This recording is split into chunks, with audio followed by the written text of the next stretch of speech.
leiga consagrada, estudante de psicologia, líder de célula também aqui da Fraternidade São João Paulo II, pra gente bater um papinho sobre essas coisas do universo feminino que a gente já vem conversando. E hoje nós vamos tratar sobre Débora. Débora foi uma personagem do Antigo Testamento que eu gosto muito também, e a gente vai destrinchar aqui, falar sobre isso, enfim. Queria já dar boa tarde para todo mundo que está nos assistindo. Boa tarde, gente! E você que está nos acompanhando, compartilhe esse vídeo com seus amigos e vamos lá. Ai, pera. A festa já... Não é, calma. Achou o plano reside. Como que a gente vai fazer? Eu esqueci de perguntar, desculpa. É porque no outro eu tinha combinado com o Marcos que quando fosse parar, tipo, pra cortar, eu abaixava. Aí por isso que eu, tipo, abaixei assim. Mas eu esqueci de avisar. Ninguém entendeu por nada. Então. Corta, Marcos. Pode continuar, eu vou. Pode continuar? Tá bom, então. Bom Pedro, minha filha. E eu vou ler pra vocês um trecho da palavra que tá em Juízes capítulo 3, que fala um pouco sobre a história de Débora. Juízes 4. Naquela época, a profetisa Débora, mulher de Lapidote, era juíza em Israel. Sentava-se sob a palmeira de Débora, entre Ramá e Betel, na montanha de Efraim. E os israelitas iam ter com ela para que julgasse suas questões. Ela mandou chamar Baraque, filho de Abimenó, de Sedes, em Naftali, e disse-lhes: Eis o que te ordena o Senhor, Deus de Israel.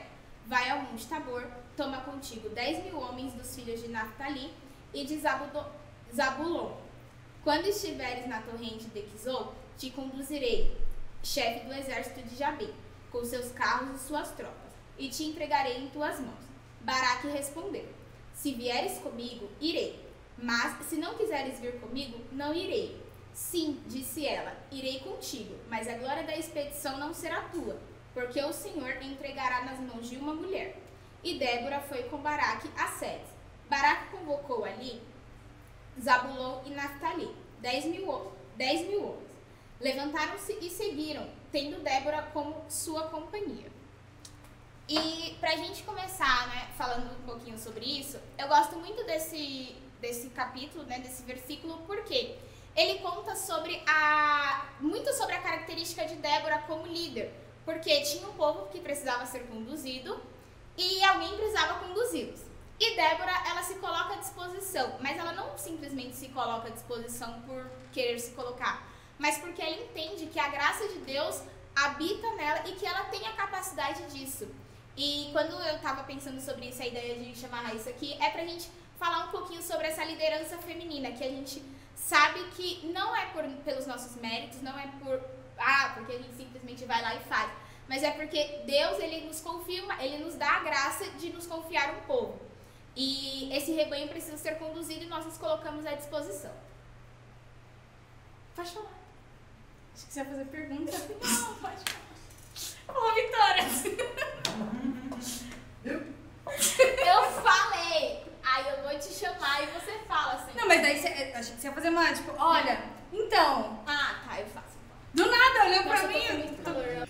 E hoje a ideia de conversar um pouco com a Raíssa é bater um pouquinho de papo sobre isso, sobre essa liderança, que nós sabemos que não é porque a gente simplesmente vai lá e lidera um povo, mas nós entendemos que Deus, ele nos confia e nos dá essa graça de conduzir o seu rebanho.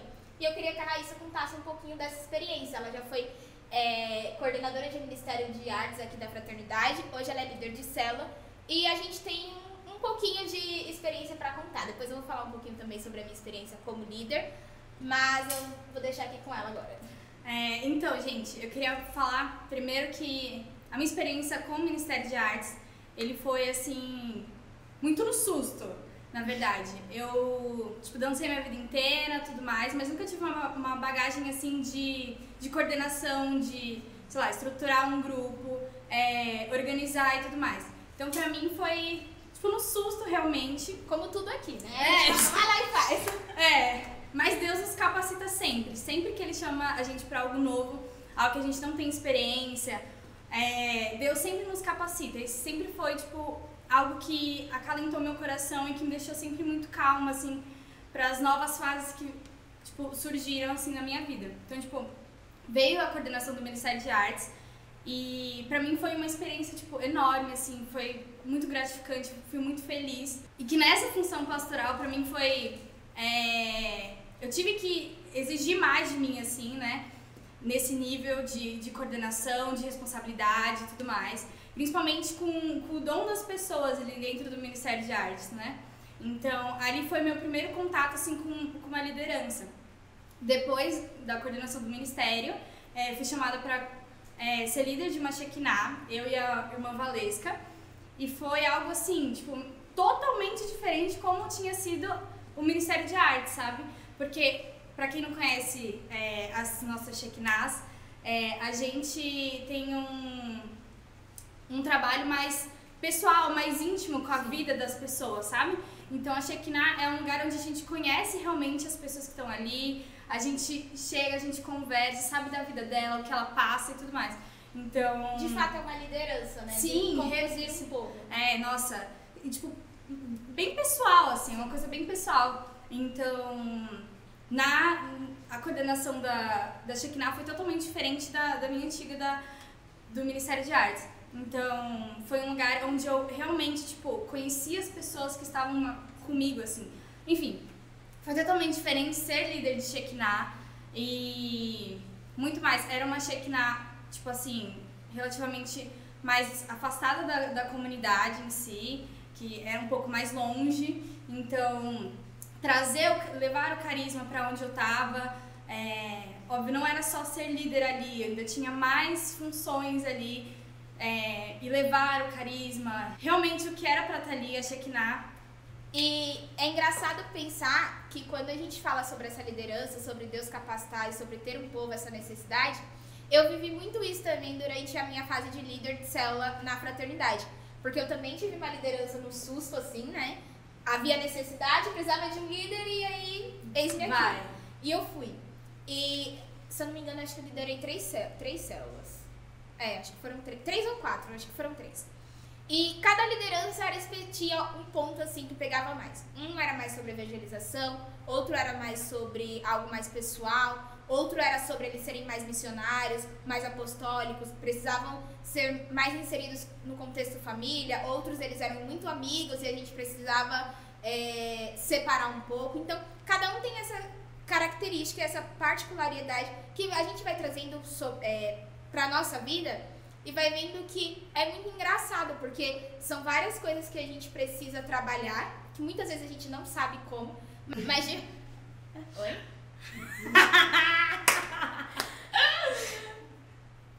A graça de Deus atua Sim, nisso. é que, gente, hoje tem aqui pessoas no estúdio, aí eu fico dando umas risadinhas, mas tudo bem.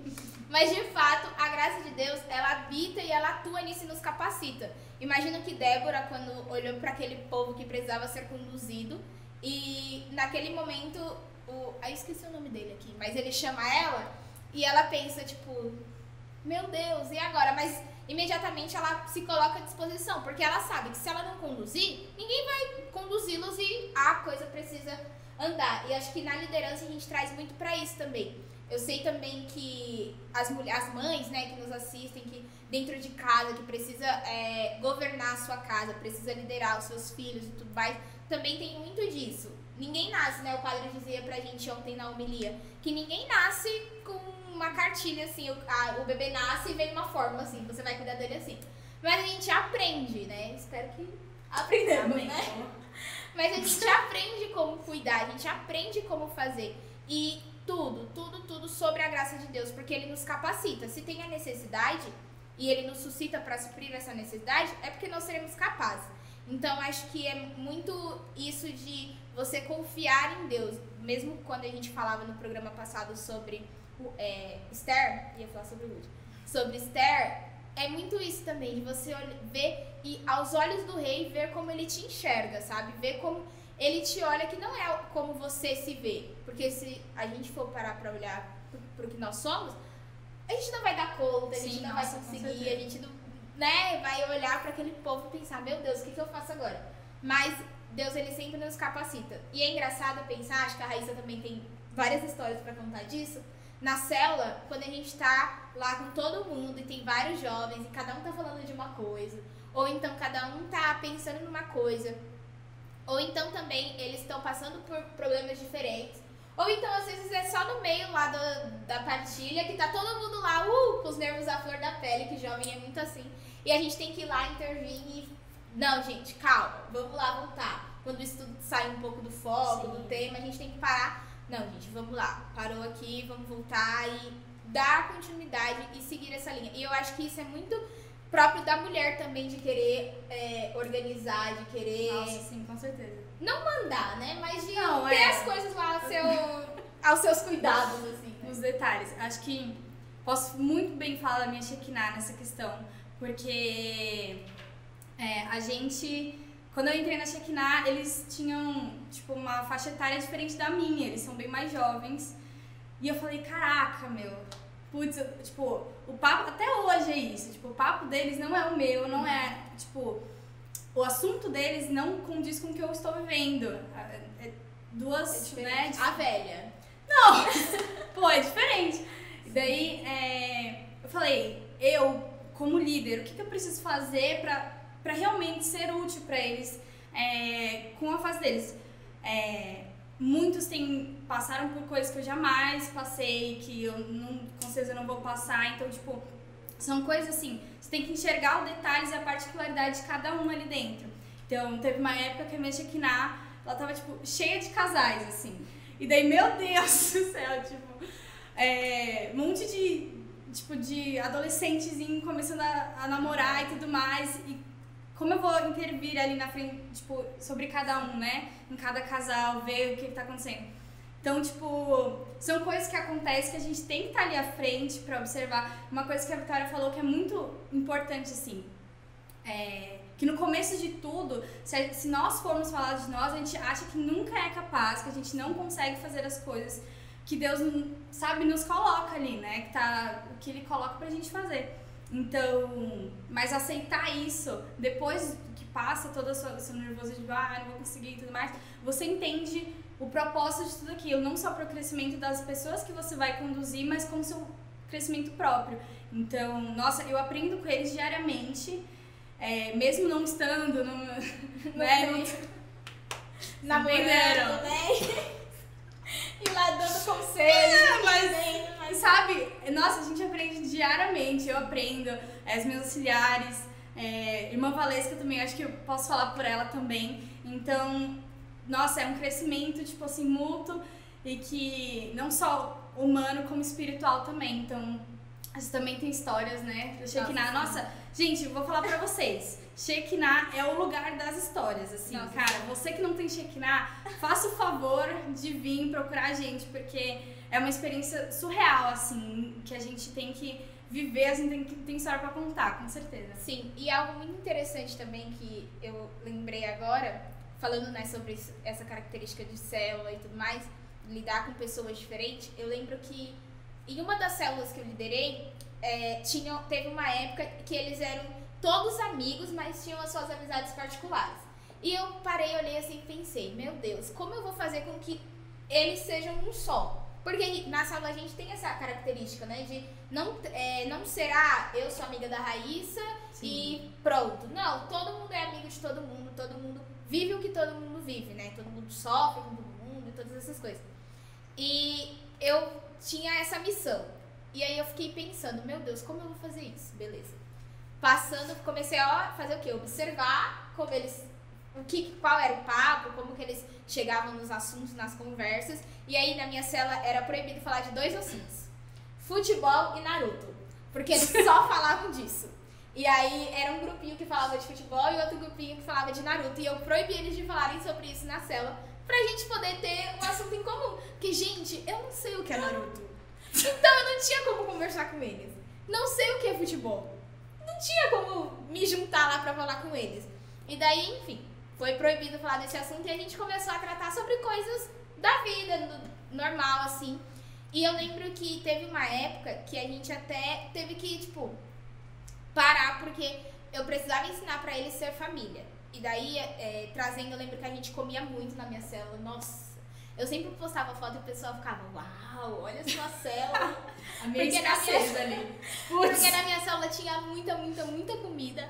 E a gente ficava muito tempo assim na mesa partilhando, porque era isso que atraía eles. E aí, em vez de Naruto e futebol, a gente comia.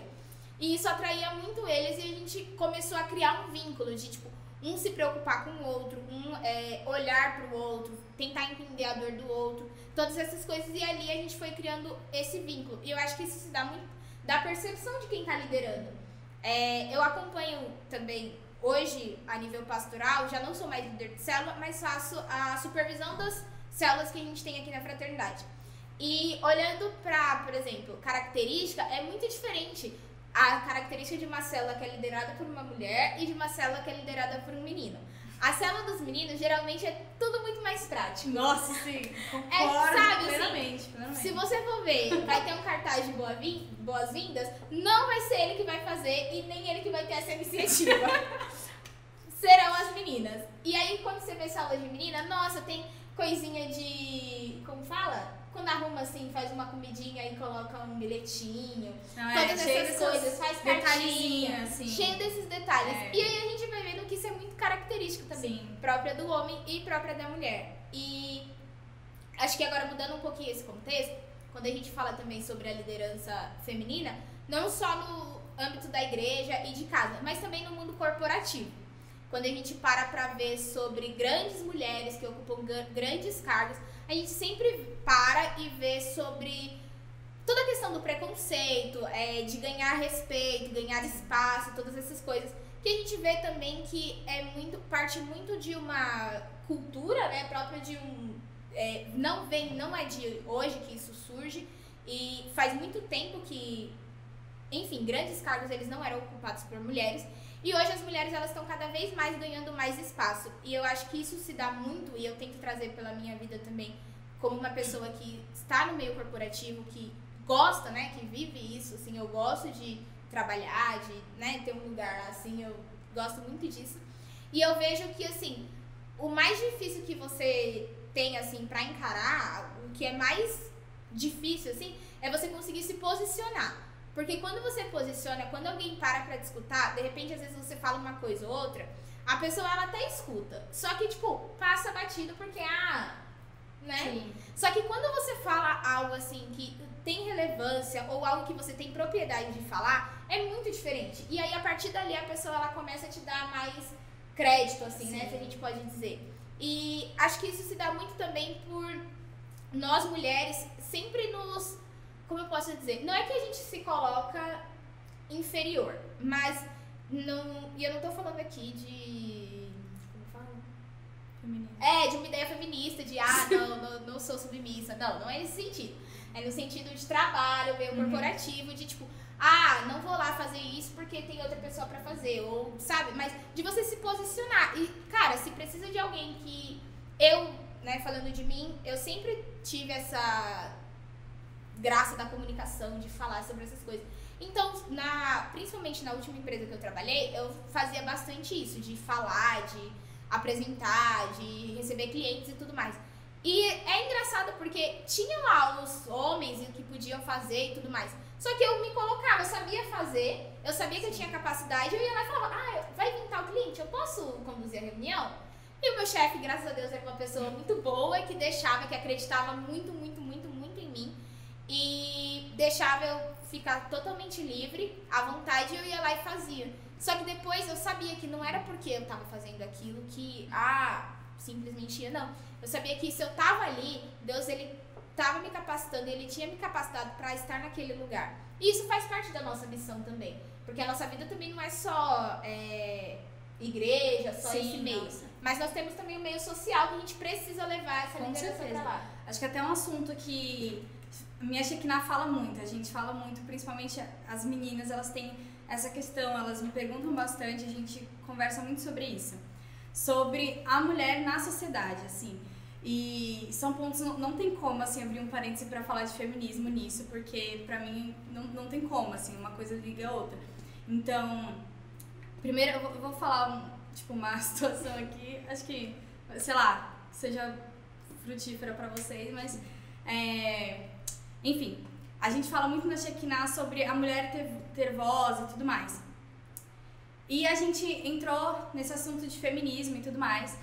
E era uma coisa que eu pensava muito.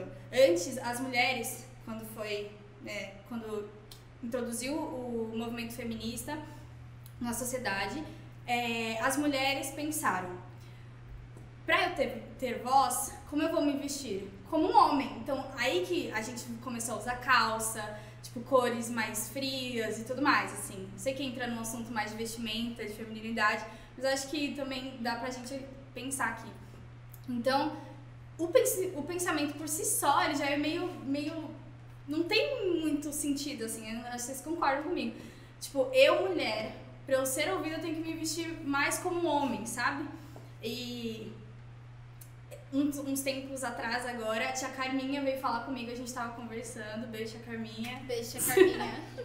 E ela me falava justamente sobre isso, assim, sobre a mulher usar, tipo, no meio corporativo, no meio, sei lá, onde você estiver, na sua faculdade e tudo mais, como você ter uma posição, como você ter voz e tudo mais. E ela falava do nosso jeito de vestir nesse meio, assim, né? Então, tipo, aí ela falava que o jeito da gente ser ouvida, o jeito da gente realmente, da gente ser escutada, era sendo mais feminina. Era a gente usando salto, usando saia. Já joga polêmica aí, porque, né, não me xinga nos comentários. Mas é isso, sabe? O jeito da mulher ser mais ouvida é justamente sendo mais feminina, sendo forma de, sendo, tipo, a essência, né, que ela tem, que Deus nos deu, que é a coisa mais preciosa que nós temos, que é a nossa feminilidade. Então, acho que ser uma mulher feminina, ser uma mulher católica, feminina, dentro do mercado de trabalho, isso tem um impacto enorme, assim, sabe? Então, na minha faculdade, eu tento ser o mais eu possível, assim, sabe? E aquilo, sendo eu, aquilo me dá um espaço, porque justamente hoje em dia isso é diferente de todas as outras, assim, sabe?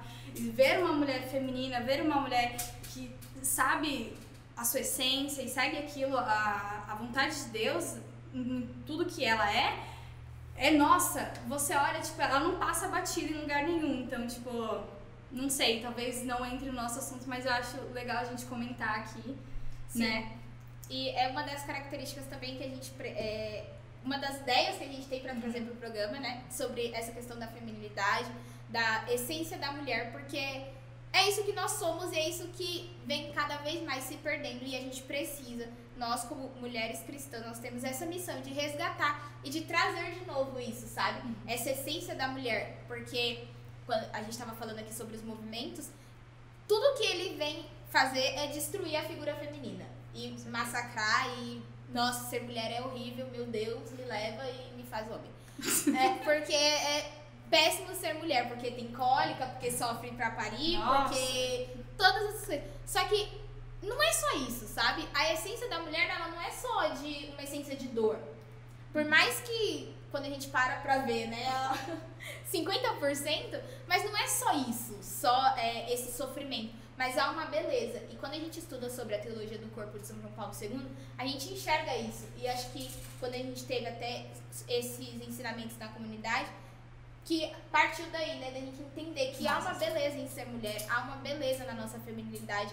E Deus nos criou com um propósito, não foi à toa. Sim, e é uma graça imensurável, nossa, tudo que a mulher tem, a mulher, ela gera a vida, ela tem a vida dentro de si, é uma graça enorme a mulher poder gerar uma vida dentro de si, é uma graça, ser feminina é uma graça, né? Nossa, isso pelo amor de Deus, é uma preciosidade enorme, imensa, que a gente tem que cuidar e zelar o tempo inteiro por isso, né? Pela nossa essência, pelo que nós somos, pelo que Deus sonhou que nós sejamos, né? Um exemplo que eu acho que a gente pode dar aqui, eu gosto muito dela, é a Cris Tonietto, ela é deputada católica, ela é mãe também, casada, e acho que ela assume muito bem esse papel de mulher dentro do meio político, que ainda é bem, né, difícil e tudo mais, que a gente sabe, e ser mulher ali, naquele ambiente, pra nós, também é um exemplo, assim, e... Principalmente pela missão, né, que ela carrega. Sim, com certeza, nossa. Desse lado mais conservador e de trazer e lutar pelos nossos direitos, pelos nossos princípios, assim. Nossa, nossos valores muito bem conservados por uma mulher, né? Então, pra gente... Sim. E outro exemplo também que eu gosto muito, assim, que traz mais sobre essa liderança, não sobre essa liderança, mas sobre essa diferença, assim, né, do homem e da mulher. Edith Stein, ela fala muito sobre isso no livro sobre a mulher, onde ela fala sobre fé, razão e natureza. Tudo sobre a característica feminina.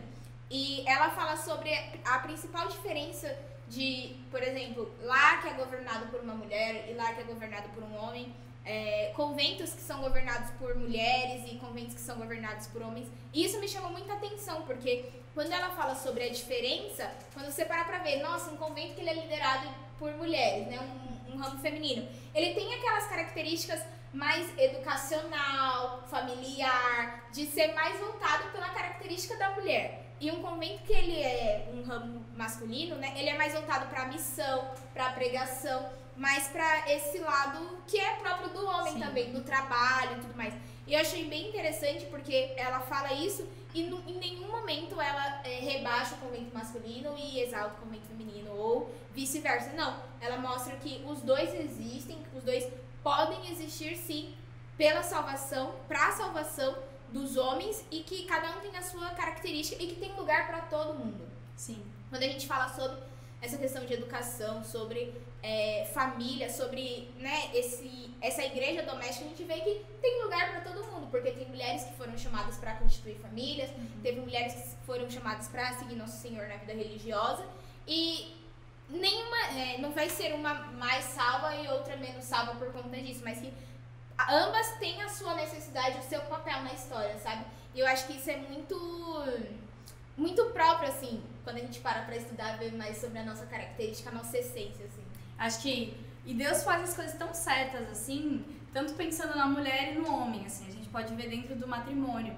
Isso é característico, as características de cada um são aproveitadas e elas são muito certas, elas complementam.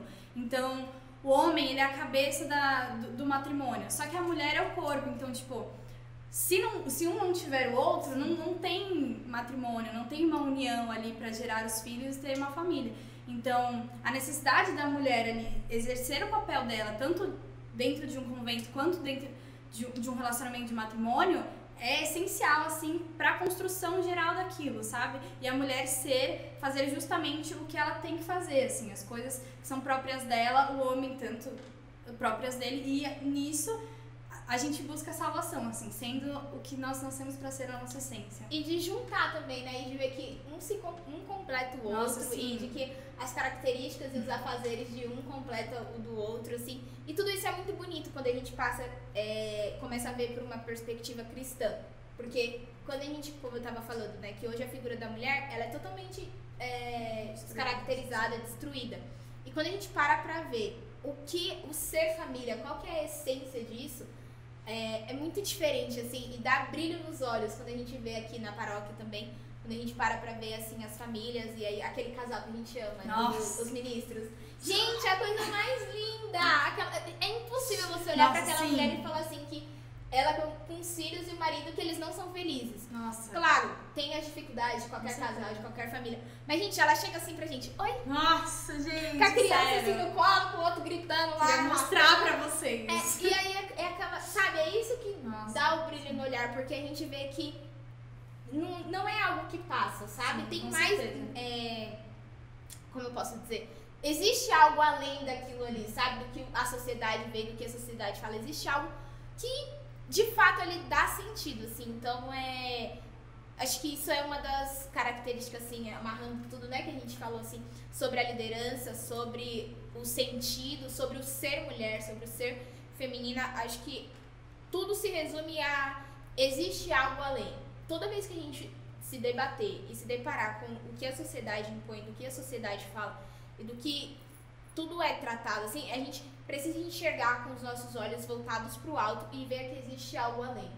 E que a gente consegue trazer isso para dentro da nossa casa, para dentro do nosso trabalho, para dentro dos conventos, para as nossas lideranças. Para dentro das nossas lideranças, que existe algo além. O propósito, ele é maior, sabe, do que a missão. Não é só aquilo ali, só vou lá, faço e pronto. Não, existe algo mais, existe além, assim, e aonde nos aponta, né? Pra onde vai nos levar e pra onde a gente quer ir, né? O que a gente busca, o que a gente deseja. E acho que é isso, né?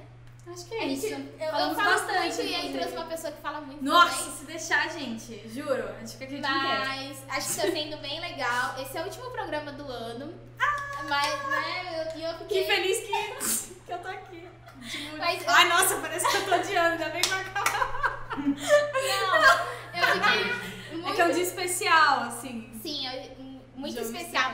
Eu queria muito agradecer todas as pessoas que estão assistindo, que assistiram e que vieram falar comigo. Gente, eu fiquei muito feliz. Nossa, deixa eu contar, gente. Agora é o tititi da vez. Olha, falem com a Vitória quando vocês veem ela, porque ela ficou muito feliz. Eu fiquei muito feliz, Nossa, muito feliz. assim, na missa, vocês viram a Vitória? Nossa, dá um parabéns pelo programa, jura? Ela fica muito Se tiver feliz, bom, gente. né? Porque, né? Não, pode ir. O outro tava bom e aí o pessoal veio falar comigo e eu fiquei muito Não, o feliz, outro assim, tá- porque não é que é difícil, mas é que é algo assim que, Que custa, gente, né? Tipo, a É, gente se então. coloca aqui, a Vitória, E aí- né? No caso, coloca aqui as ideias dela, coloca, ela Sim. senta aqui pra fazer alguma e aí coisa eu tô diferente, né? ainda vivendo essa estrutura ainda de, né, pensar assim, não, gente, mas vai dar certo, vamos lá. O irmão Pedro também, ele fica pegando bastante no meu pé, mas vai dar certo. E é isso, eu queria muito agradecer vocês, desejar um bom ano e que vocês deixem aqui no programa passado, algumas pessoas deixaram as sugestões para os próximos. Eu gostei, anotei e aí vão deixando mais, qualquer coisa me manda uma mensagem. E acho que é isso, tá bom? Segue a gente no Instagram, Fraternidade São João Paulo II. Vai lá, se inscreve no nosso canal, quer dizer, você já está no nosso canal, né? Agora se inscreve. Então, se inscreve se você ainda não é inscrito. E é isso, tá bom? Beijos e Tchau, até a gente. próxima. Tchau, tchau.